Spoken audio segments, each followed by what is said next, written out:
Hello, this is Mark Taylor. Welcome back to the Learning on Fire podcast. This is our first episode of 2019. I just wanted to wish you a happy new year and hope you had a fantastic holiday season. I had a lovely time with my family and friends over the Christmas and New Year period, but it's also been a very busy time for me as a professional musician. There are always lots of productions, lots of shows to be doing. I had a lovely time in Chichester Festival Theatre doing a new production of Sleeping Beauty, and as well as playing percussion, I got to be orchestral manager. So it's the thing I love the most, get to do great music making, but also create a great atmosphere with great people who really enjoy their work and enjoy being together, and that's a real thrill for me when those two things combine. I'm currently in London performing with the English National Ballet in their production of Swan Lake, which is a real thrill. Playing timpani with that orchestra in such great venue as the London Coliseum is wonderful, and I'm so grateful to have the opportunity to be able to do and perform with these types of organisations and these types of orchestras. So 2018 was a great start for Learning on Fire, and we had some great guests on sharing their insights and wisdom, and we've got even more guests coming in 2019 doing exactly that, sharing the things that they've learned which have enabled them to live life on their terms, which is really what this is all about. Following your dreams, lighting your fire, and being able to really just enjoy life as you wish to do it, even within the confines of the kind of world that we are currently living in. On today's show, I have Jim Harte, who you may have heard on the Education on Fire podcast. He was there talking about his life in PE and sport during my last season there.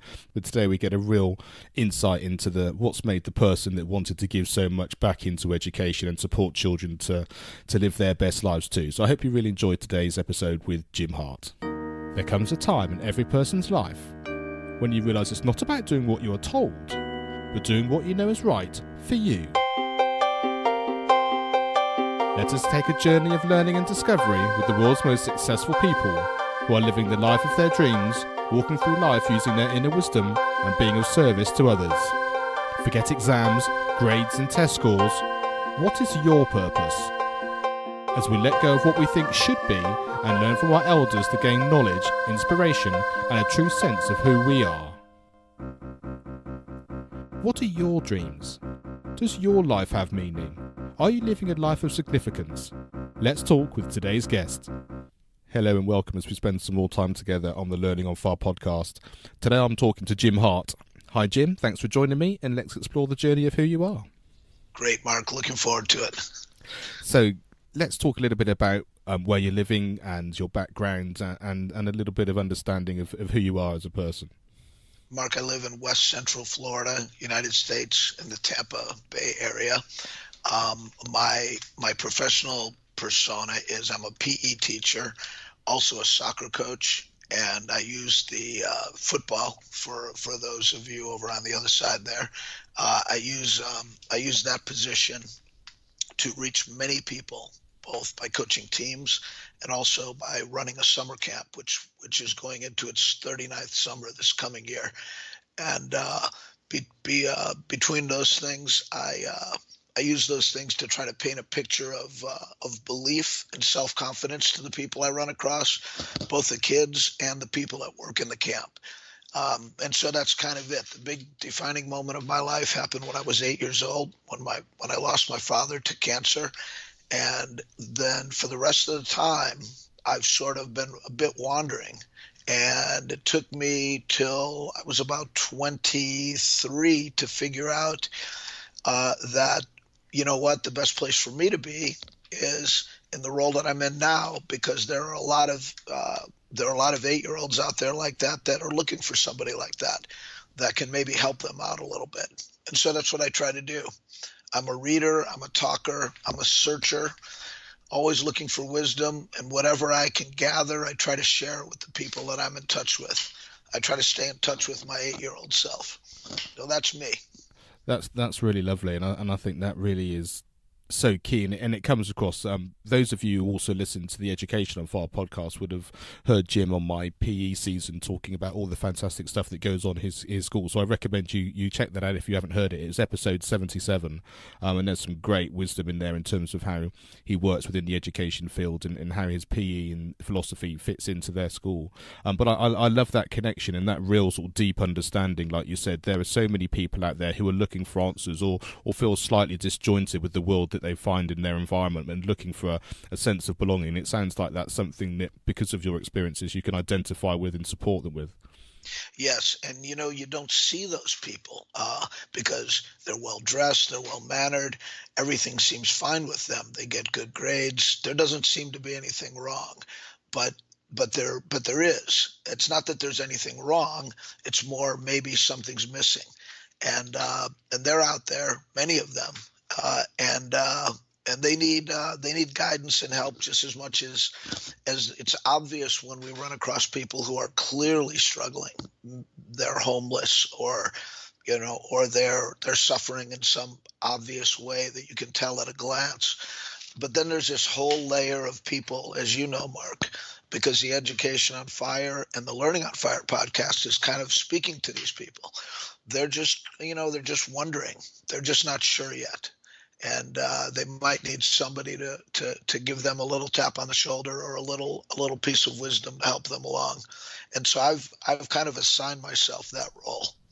And I think that's it. It's just we're here sharing that wisdom, sharing those thoughts and philosophies from all the people that I'm talking to on a weekly basis, and already just in the few episodes that we've had so far, it really is, that there's a wealth of knowledge there, just in terms of what people have told me about, but also the things that have inspired them, there are certain books and podcasts and resources they've mentioned which have just sort of opened my world up already as well. So yeah, thank you for that. I think it's going to be even more valuable the more we continue down this track, as more sort of overarching themes come through, as each person's journey is explained. They're all different stories, they're all different lives, but there's an element of truth, which I think is that sort of humanitarian or human element, which is what we can all identify with, which then can draw people out. So yes, really great stuff. So what does your life look like now, and how is it different from when you were growing up? When I was growing up, I was a quiet kid, shy kid. And of course, this event took place in my life this summer between my third and fourth grade year. And so that of course kind of threw, I was well looked after. I wasn't poor. I had what I needed. I lived in a good neighborhood, had all of those types of things were fine for me, but I wasn't the most out front person.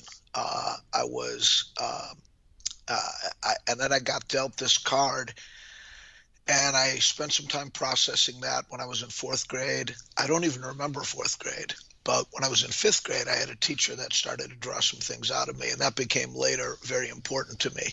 That experience with that fifth grade teacher. As I got older, I became somebody that was out front.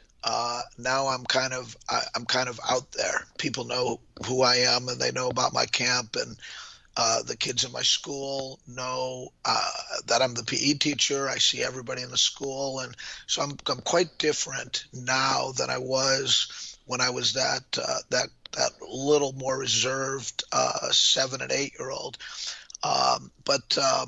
But that's it. I'm a public person. I'm out front. I'm out there. I'm open to everybody. My life's an open book, and I talk to many people all the time.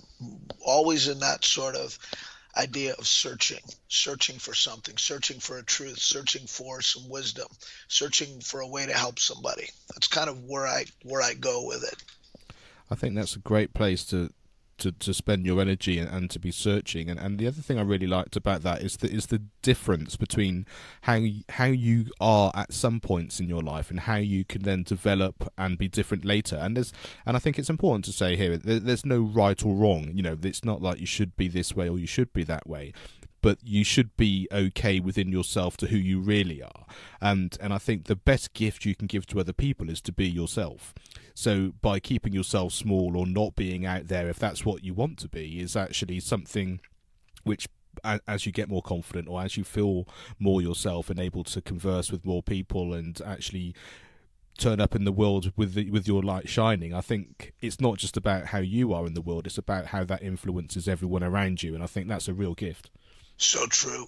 So true. One of the things that also happened was my mother remarried when I was young. And so I acquired a stepfather, and some stepbrothers and sisters just suddenly appeared in my life.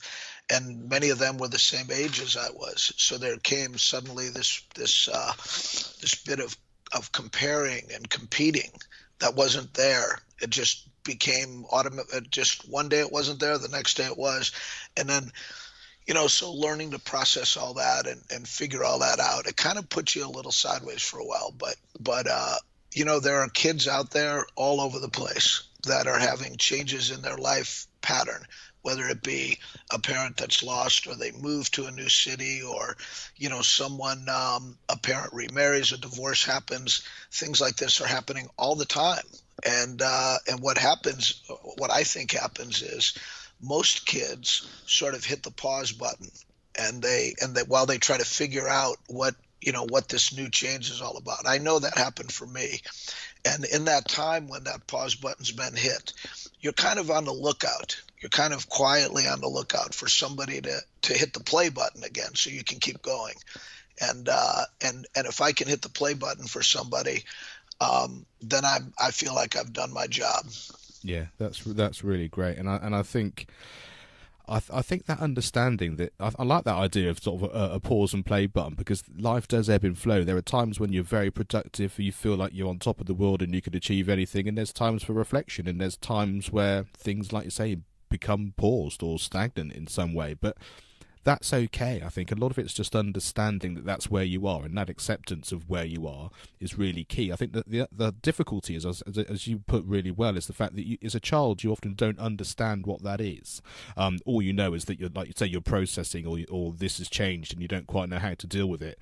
And that's where the great teachers, or the people that come into contact with children all the time, have such a big role to play. And also, I've been interviewing people who've been involved in mentorship schemes and that kind of thing recently, and the more I hear about it and the more I understand about it, the more it seems really important. Because if you're a child that needs support, not to the point where they need medical support, or they get to the point of complete crisis, but they're looking to grow, they're looking to understand, you need someone that can give you that breadth of understanding or space to explore that in a safe way that can then encourage them.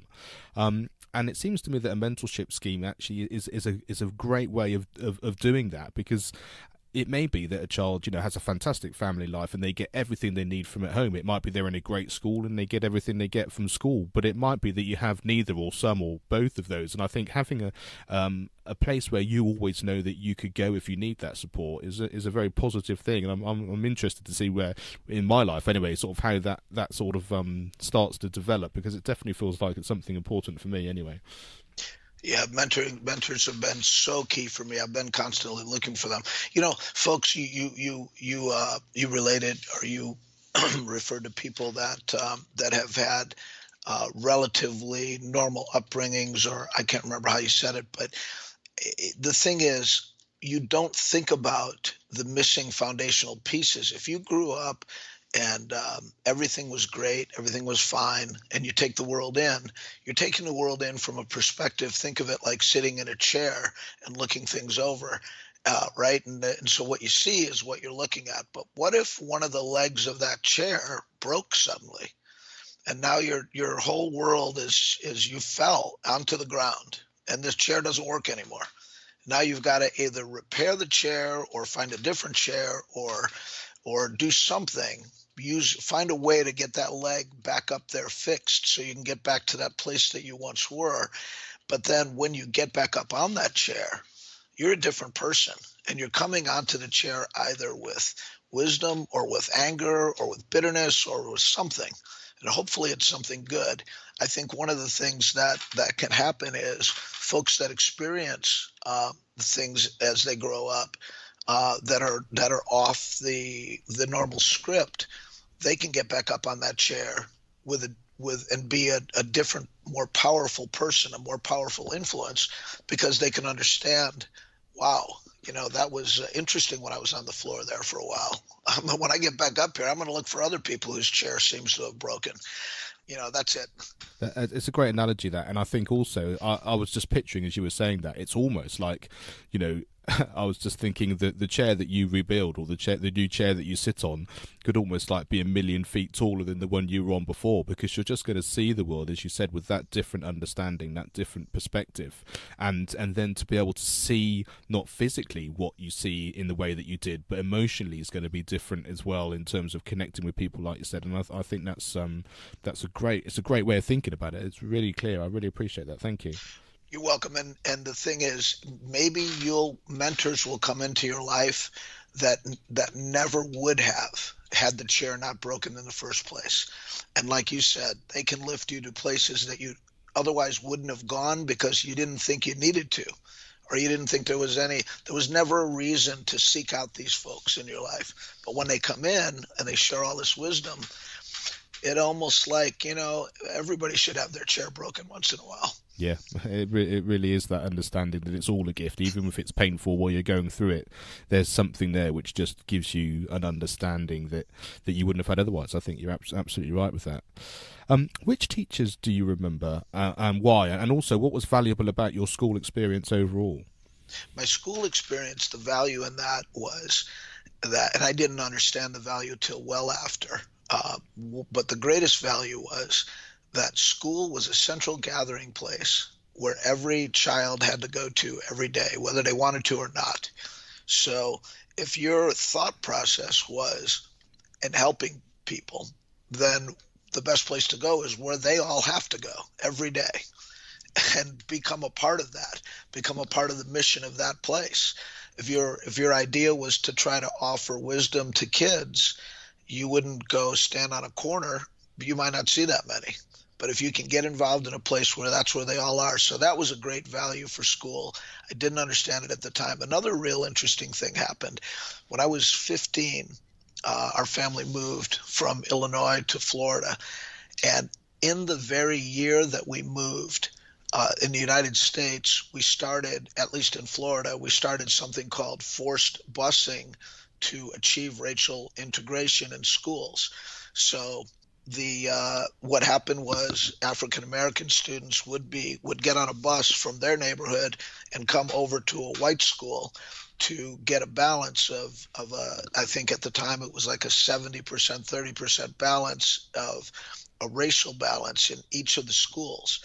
And so whether this was a good idea or not, 40 or more years later, is for people to smarter than me to decide. But I was in on that experiment from the very beginning, and it was an amazing opportunity to watch human interaction and how it works, and it really got me interested in civil rights. It got me interested in the whole idea that there are groups of people that aren't the same as other groups of people, and why is that, and what can we do about it? Also in college, I got myself involved in a college radio station at some point. That was great. That was a great experience. And the last part of my school experience was the opportunity to meet all of these great mentors and teachers that came into my life. Since I was on the lookout for those people anyway, well, what better place than school to find them? There's one in every room. You can try them all out, and some of them are actually quite good. And which particular teachers, you mentioned your fifth grade really changed your life. What was it about that experience that really helped you?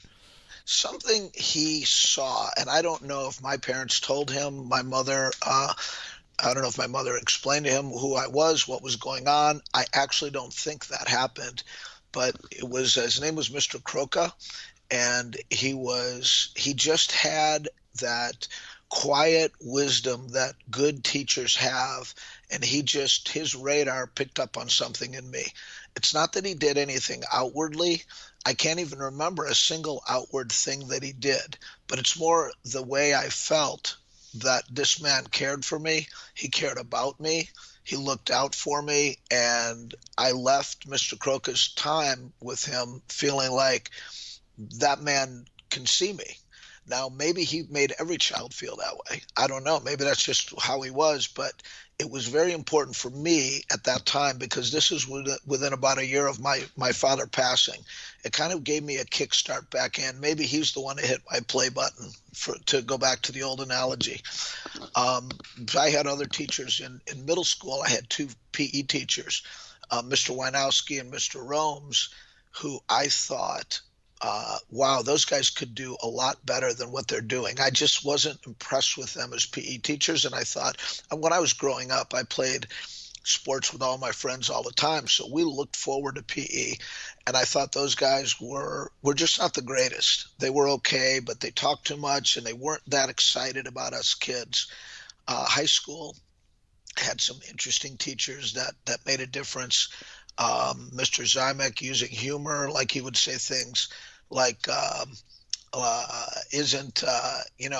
he had his little quips that he would throw, and they were just funny, and he kept his class interesting. And I remembered that. I always tried to remember the importance of that. Had a teacher named Mr. Hess. He kind of had an offbeat goofiness about him. And then there was this other out front PE teacher, Mr. Logan, and he kind of lived, we run into these people, he lived on catchphrases. Like you associate 3 or 4 phrases. His phrases were, "I see you, you can't hide." And what he would do is he'd use these phrases when we were exercising or working hard. And he'd say, and at first I'm like, what's he talking about? You can't hide. I'm not trying to hide.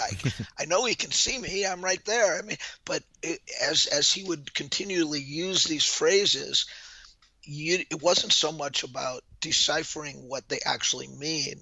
It was like his way. Mr. Logan was up today and he'd had his coffee and he can see us and we can't hide from him. It's like his way of connecting. And I thought that was quite powerful. It's something I really remembered. Those are teachers from my elementary, middle, and high school that I remember for those reasons. And what I really love about some of these stories is the fact that they all do something in a different way, which is great for people listening. It's like you don't have to, this isn't the blueprint for being a great teacher or a great mentor or a great person for that matter.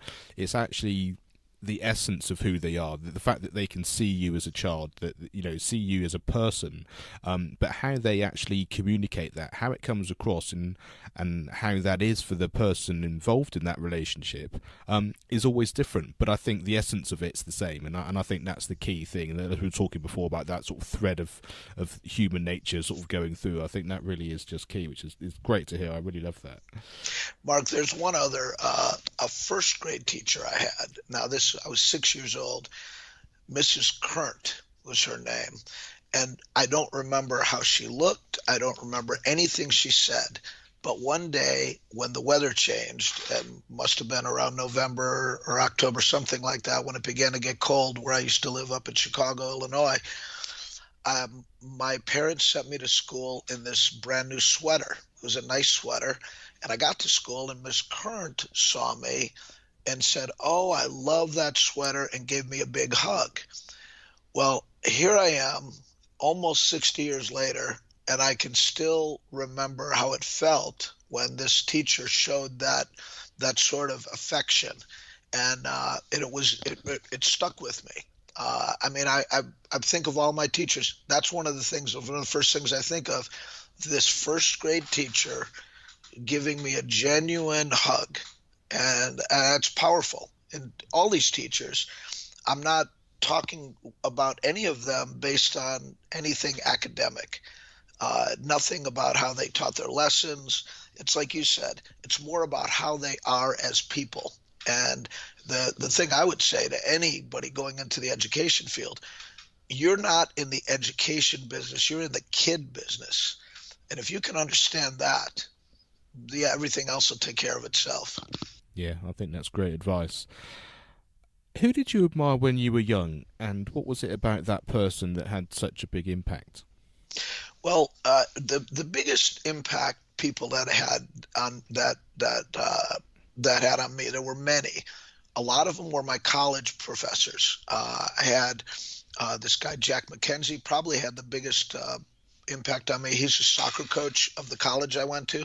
I never got involved in soccer until I got to college, but I went to a small school. Jack McKenzie ran his team. There was a moral authority in his team. He created a simple culture, and his team played much bigger teams. There was a bit of a David and Goliath feel, but they were very powerful and very successful. If you think of, in England, if you think of a small club that moves up to the Premier League but does quite well, punching way over their weight, and people like them for that, and they admire them for that. Jack McKenzie's soccer program was like that. And for some reason, Jack McKenzie took me under his wing. I wasn't one of his players, but he just showed me some attention, and it really made a difference for me. John Ortworth, another PE professor. It took me 6 years to graduate from college, Mark, because I went through, changed my major 5 times because I was like always searching, like I told you before. And it took me that long to come back around to saying, all right, I want to be a PE teacher. I actually quit school at one point because I was going to show the professor, C.J. Mason, that he was wrong about me, and I really taught him a lesson. I quit school. It's the dumbest thing I ever did. But by quitting school and getting out there as a 21-year-old, I realized, wait a minute, get back in school and do what you like to do. John Ortworth, Jack McKenzie, these were PE professors. Frank Longo, PE professors, all wise, good people that had moral authority. These are the people that had a big impact. But also, an interesting thing, my father who passed, his family, his brothers and sisters, especially one in particular, my Uncle Bill, they really took me under their wing. And I later, many years later, found out that my Uncle Bill, on my dad's deathbed, had promised to my dad that he would not have to, my dad wouldn't have to worry about his kids, that Uncle Bill would take care of them, and the brothers and sisters would make sure that they were raised properly. These people taught me how to think. I have this particular memory of being with my Uncle Bill. I went and worked with him for a couple of summers. He's a lawyer, big lawyer in Chicago. And we were waiting for a taxi cab, and it was raining downtown Chicago, and he waved for a cab, and the cab slowed down, and we went out into the rain to go get the cab, right? And just as we were reaching for the door, another person ran up and grabbed the cab just in front of us. The cab jumped in the cab, slammed the door, and the cab drove off. And we're standing in the rain. And in my mind, in my 15, 16-year-old mind, I'm thinking, oh my gosh, I wonder what Uncle Bill's going to say about this, because that was wrong. And you know what he told me? He looked at me and he said, you know what? That guy probably needed that cab more than we did. We'll get the next one. And I thought, wow, that's, you expect a temper tantrum in that moment. For him to stand there in the pouring rain and just have that clear, calm reflection, that's something you just don't forget. So those people, my college professors and the siblings of my father, probably were the ones that had the biggest impact.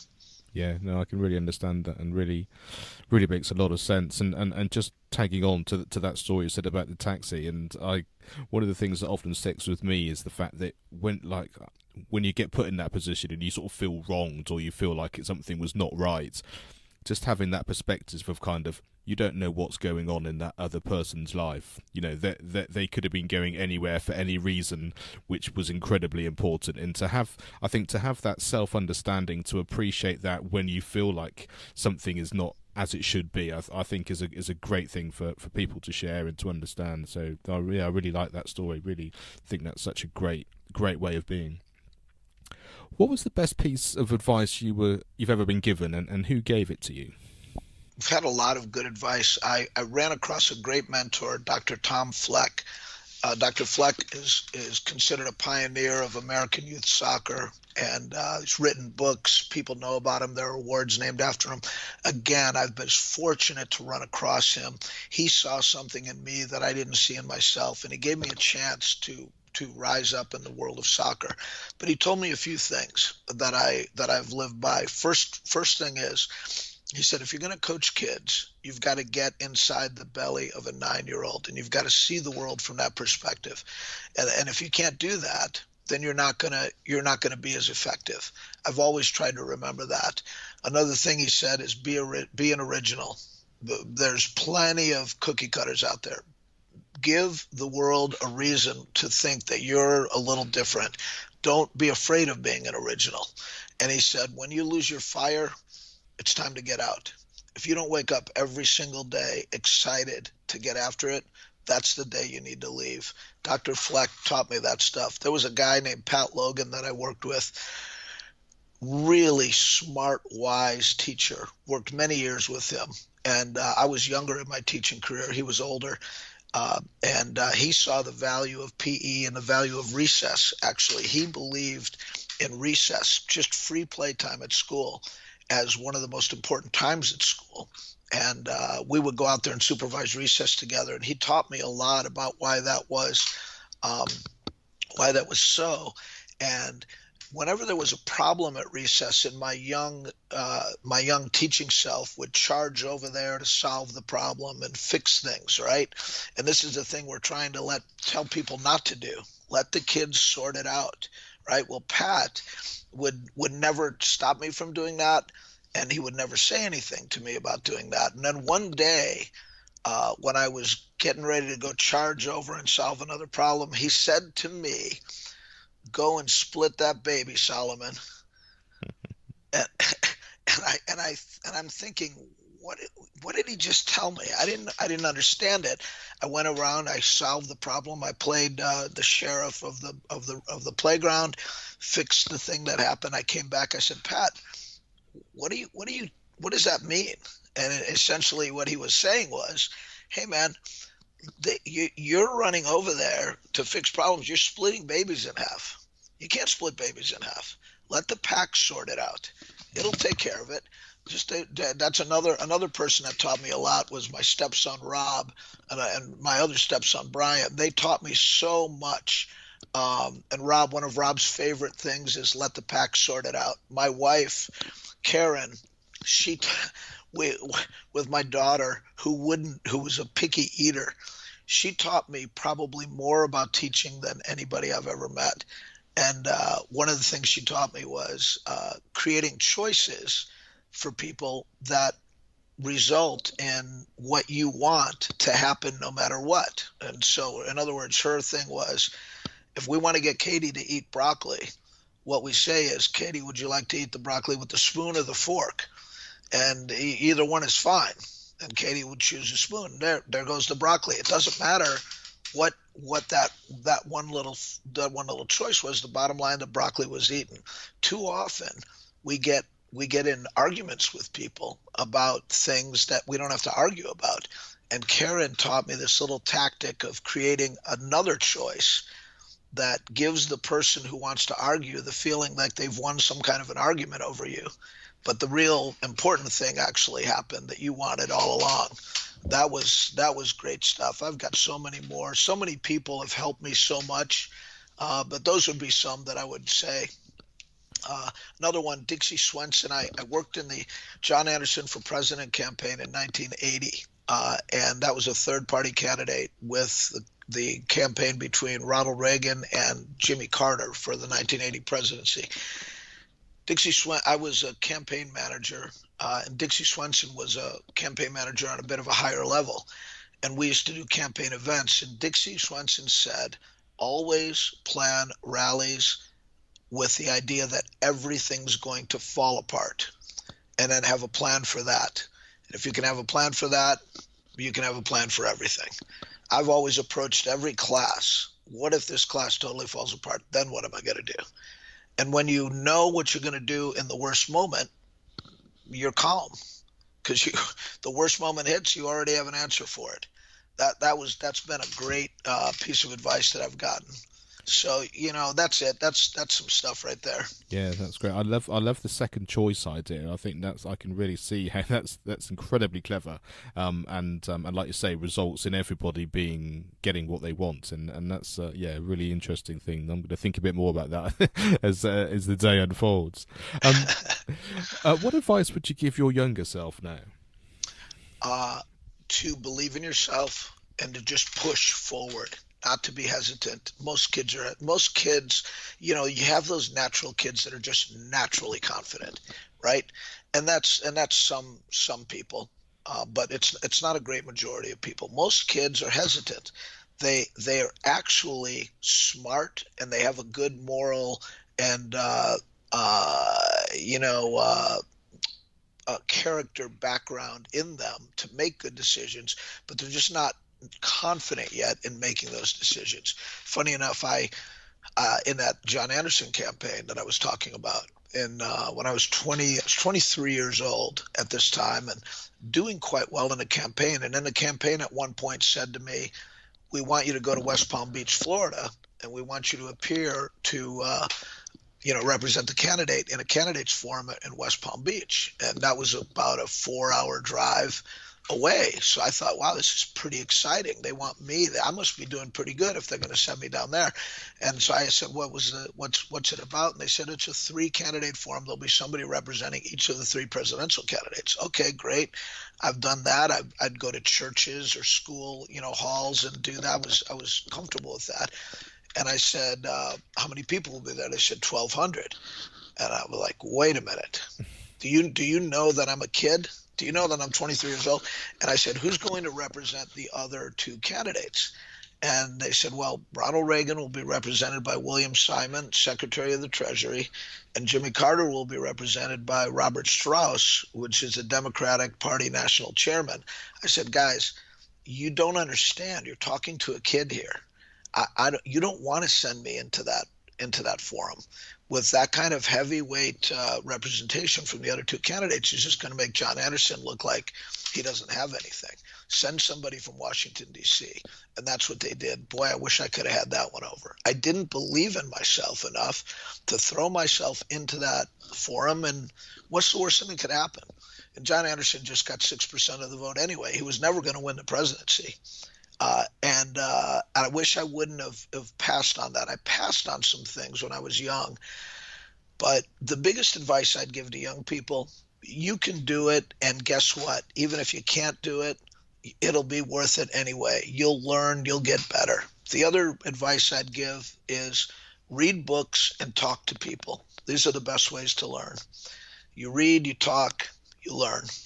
That's it, and then it's a continual growth, isn't it? Then it's continual learning, and it doesn't stop with school. Education is an ongoing thing for us all, no matter what our age. And so, like I say, if you can have those conversations and you can learn through reading and exposure to things, then it always feels like we're like I say, we are literally growing. And I think that's a very positive way to live your life. Yes, I agree. What does your future look like? Well, I don't know.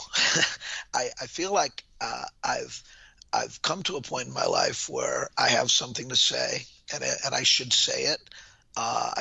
Why not for me, but for whoever can take something from it and learn something from it. I do enjoy it, though. I enjoy being in a position to have something to say, to have acquired this wisdom from all these smart people, and to be able to put it back out there in different forms, and then see it help people.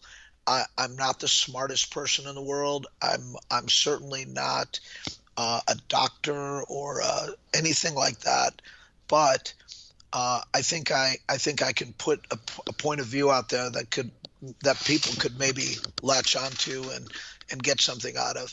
I really enjoy this what you've done, Mark, with this podcast. I mean, I think it's very exciting. Getting to know you a little bit, getting to know Ryan Ellis with the PE umbrella. What I love about it is you've created a ground zero for your own way of thinking, your own sort of outlook on life. And between the 2 of you, if you listen to your podcasts enough, like you said, some running themes come through, ways of looking at the world. So it's gotten me to think about that. I've been thinking, if I was going to do a podcast, what would it be about? And I've been actually thinking about a big idea. And the big idea I'm at right now is something I think about all the time, which is things have changed sometimes a little too much. Now, I'm sure people have been saying this all through the history of the human race. I'm sure in the 1500s, people thought, these crazy young people, things have changed. Back in the old days, things were better. I'm sure this is natural. But I think in the current moment, the social upheaval, I grew up in a neighborhood that had people, not just my parents, but all of the people up and down the street and in our neighborhood looked out for everybody. And that neighborhood sort of construct of knowing that you were at home, even if you weren't in your own home, I think that's under threat. People are afraid, even in their own neighborhoods. They lock the doors. They're not, we never locked our doors. Now, I'm not suggesting people should lock their doors, but I think that in the current moment of losing that idea of the neighborhood and the safety and freedom of the big area where you're supported, I think we've lost a little something. And I think it's easy to lose those things. It's easy to lose certain ways of thinking, and I'd like to see those things come back. So I don't know exactly how that comes out, but I think my big idea right now is about the neighborhood or old school ways of thinking. So if I can develop that, great. I probably won't. A while back, somebody told me I should write a book. I'm not a writer. I'm a gym teacher. But because somebody told me and because I had the confidence and believed, well, if somebody thinks that, maybe I should try. So I started writing things down about 10 years ago. And I said, how do you write a book? They said, you don't write a book. You just write things down. You just write down your thoughts. And then after a while, there's enough things written down, you begin to organize them into some sort of a framework that could result in a book. I said, okay, I think I could do that. So I've been writing things down for a while now. I've probably got about 60 or 70 pages of things written down. It's a big mishmash right now. I'm too busy in my day-to-day life to do something with it, but maybe one of these days when my life slows down, I'll take a look at all that and form it up and see if it's worth putting out there. So that's kind of where I'm headed, maybe. Yeah, it sounds very exciting, and what I love about it is the fact that, as often is the case, when I ask this question, some people it's going to look like this, or I'm going to do this. But generally speaking, it's that continuation of what we talk about with youngsters as well. Where's your passion? What are you into? What are you following? And you don't know where it's going to necessarily aim or head to, but you know that actually this is the sort of thing which I'm being drawn towards. And I think no matter where you are in your life, I think that stays the same all the time, and that can really keep the excitement going, and and shows you your path, no matter, like I say, wherever that happens to be. Yeah, well, your entire network is based on one idea, the idea of being on fire. It's a big idea, and it underscores everything that you do. I like that. I like having a big idea and then applying it in a lot of different ways. And, that's a great way of thinking. And I don't know. I haven't got my big idea formed yet, but it's coming. Yeah. Well, I'm excited to find out what that is, and also to support you in any way that I can. So I appreciate that. What podcast, book, video, film, or song, or any resource that has had a big impact on your life, and why was that? Here are the ones that have made a difference for me, and the reason why is because, being a searcher, I found great wisdom in these things. 7 Habits of Highly Effective People. There's a book also written by Stephen Covey, who wrote the 7 Habits, called The 8th Habit. The 8th habit, the subtitle is Find Your Voice and Help Others Find Theirs, which I really like that idea, and there's a lot of great wisdom in there. There's a book called Good to Great, written by Jim Collins. First line of the book really speaks to me. Good is the enemy of great. If you think about that, that's pretty profound. Why are there so many good things? Why are there so few great things? because there's so many good things, and good is the enemy of great. When things are good, they're good, and that people don't try to improve on that. I just like that idea. Collins also wrote another book called Great by Choice: How to Maintain Greatness in Troubling Times and Trying Times, and there's just a lot of good wisdom there.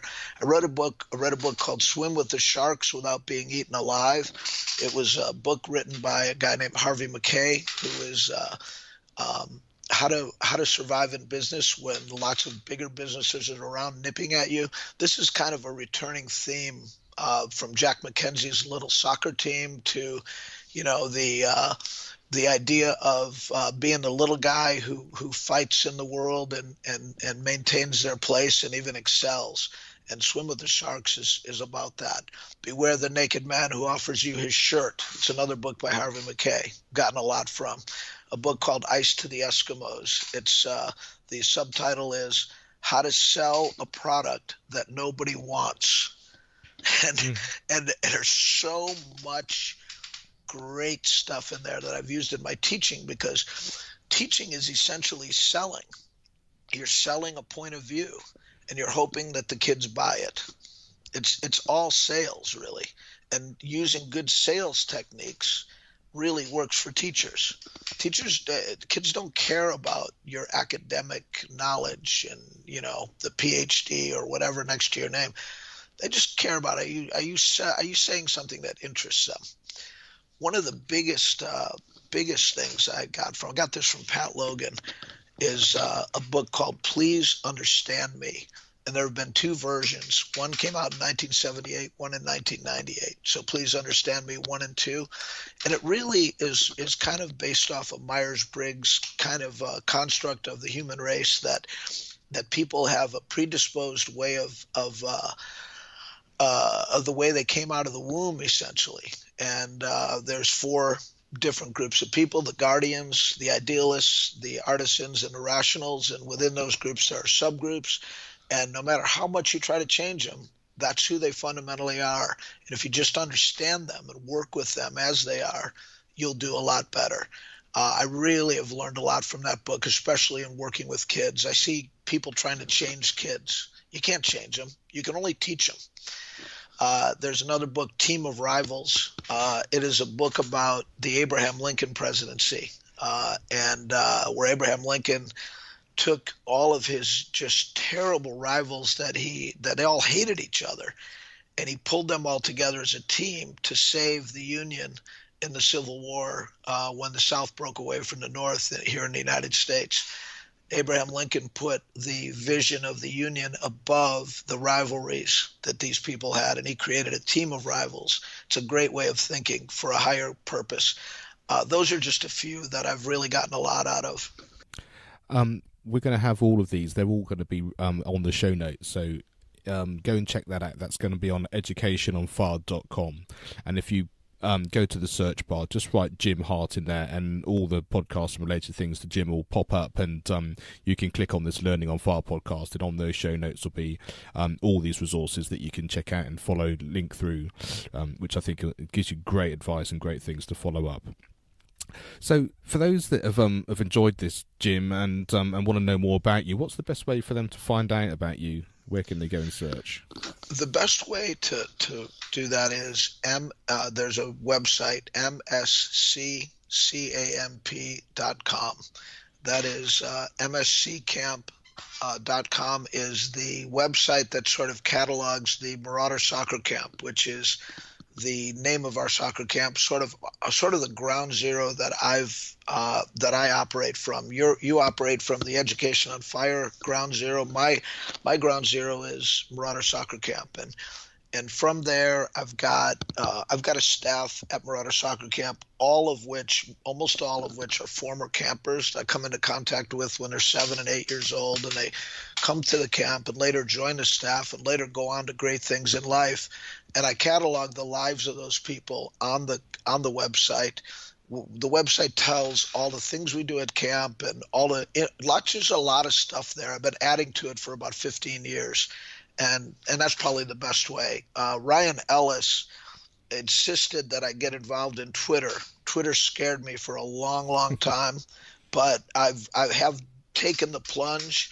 So I do have a Twitter handle, which is at MSC Camp.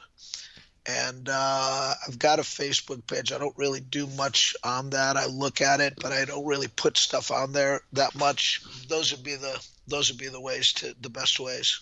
Fantastic. Well, thank you, Jim, for sharing your wisdom and allowing us to learn from your experiences. Mark, I so appreciate you having me on. Thank you, and thank you for doing this great podcast. I love the Learning on Fire element. I love your mission. You should stay with it.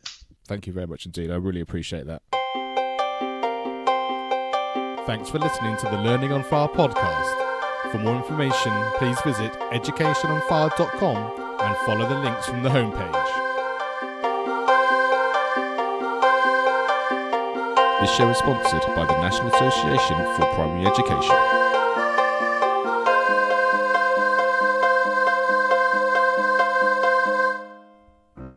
Education is not the filling of a pail, but the lighting of a fire.